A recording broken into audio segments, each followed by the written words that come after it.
Dear Netherwood, Plato wrote about a cave where people were chained, watching shadows on a wall.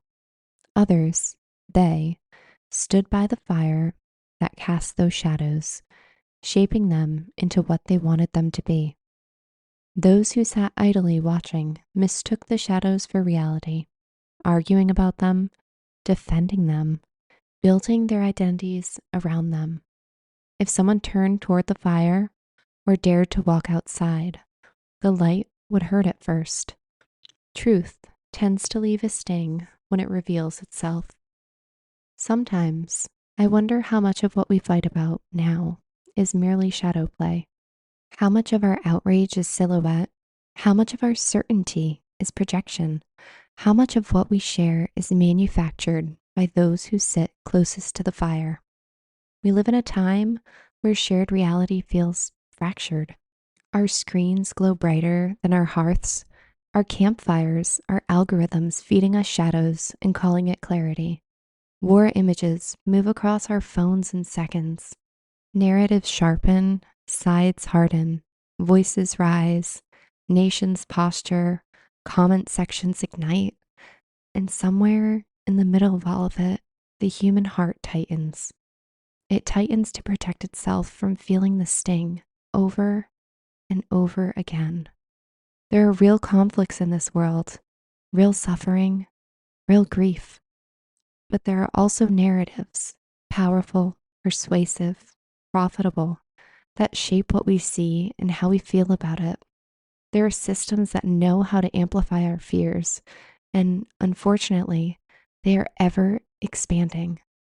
There are stories told in ways to intentionally inflame, simplify, and polarize. Today, the cave is not ancient history, it is digital. But here's what I have to say about what I think the cave story leaves out. No one truly leaves that cave alone. Sometimes you need someone to say, turn around. You need someone to steady you when the light burns your eyes. You need someone to walk beside you into the open air. You need someone who remembers what it felt like to sit in the dark.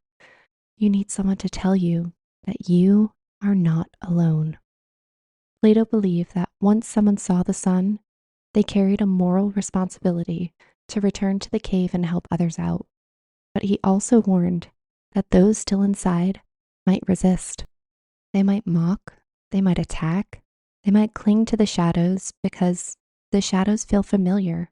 The shadows have created a shared reality that was hard to break free from. And he understood that the one who returns must remember what it felt like to sit in the dark. Light destabilizes at a molecular level, and yet the responsibility remains. Strength through togetherness is not sentimental. It is the act of leaving the cave and turning back to help others find the light.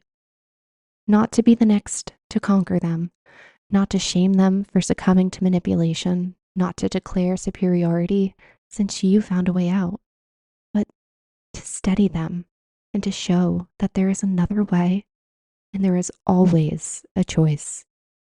It is setting a boundary and saying, I will not build my identity on shadows. I will not mistake distortion for truth. I will not confuse noise for wisdom.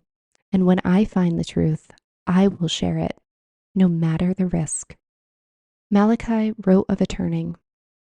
He shall turn the heart of the fathers to the children, and the heart of the children to their fathers. Before the great and dreadful day. Some say that dreadful day is upon us, while others are hoping to fast track it. The turning of hearts, not the sharpening of narratives, not the escalation of outrage, not the multiplication of enemies. The turning of hearts. Before hearts grow so rigid that they can no longer bend toward one another. What if that is what leaving the cave looks like now?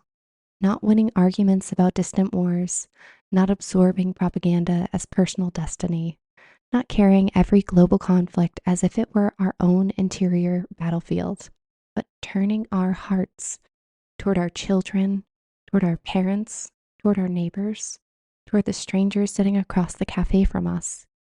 There are conflicts unfolding in the Middle East right now, Israel, Iran, the United States.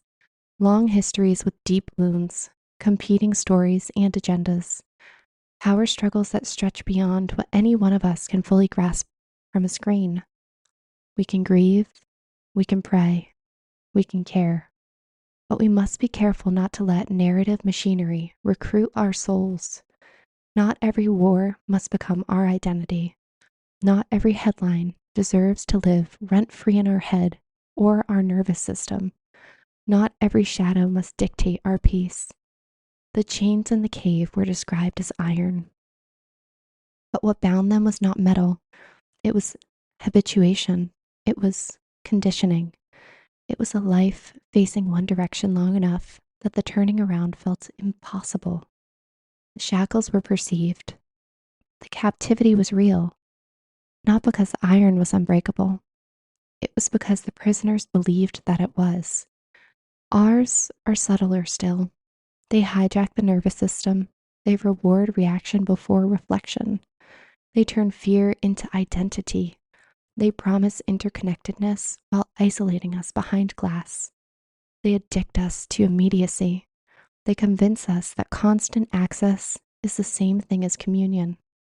They whisper that if we don't perform outrage, we will become invisible. These chains are not around our wrists. They are wrapped around our attention, our adrenaline, our sense of belonging. And because they are invisible, they feel deeper. But they are not permanent. You are not chained to the wall. You are not chained to a narrative. You are not chained to a job, a label, a party, a comment section. You can turn around. You can choose what to feed. You can choose what to carry. You can choose who you sit beside. The light may hurt at first. You are not powerless. Spring feels like this now. Cold air, bare branches, uncertainty lingering like frost. A warm breeze arrives, and we wonder if summer will ever come. We build fires intentionally. When you gather around them, it is not to debate shadows. It is to warm your hands, to honor something deep within us, to form bonds, to shape community. You measure presence, you pass the marshmallows, you tend the flame, you look at faces instead of projections. Sometimes you even look into the fire and see something about yourself, something you did not notice in the glare of your screen. Light returns differently when it is shared, not as spectacle, not as spotlight, but as warmth. The core is not aesthetic. It is the part of you that knows you were not meant to stare at walls. You were not meant to be consumed by your screen. You were not meant to let distant power struggles fracture the intimacy of your own home. Soul aesthetic is not about filters. It's about firelight, nature, breath, the way light plays across real faces, human connection that does not collapse under disagreement. The cave is loud. The fire is steady. The shadows are dramatic. The flame is honest. If you're tired of defending silhouettes, tired of feigned certainty, tired of feeling alone in a room full of noise, come and sit by the fire. Turn around. Let the light hurt a little. Let your eyes adjust. Turn your heart toward your family, toward your neighbor, toward the one who disagrees with you, but still shares your humanity. And when you find something steadier, turn back. Help someone else find the light. Because strength is not standing apart in ideological purity. It is keeping your heart soft when the world rewards hardness. It is refusing to let shadows define you. The sun was never meant for just one pair of eyes, and light always returns differently when it is shared. Yours in ink, Sabrina.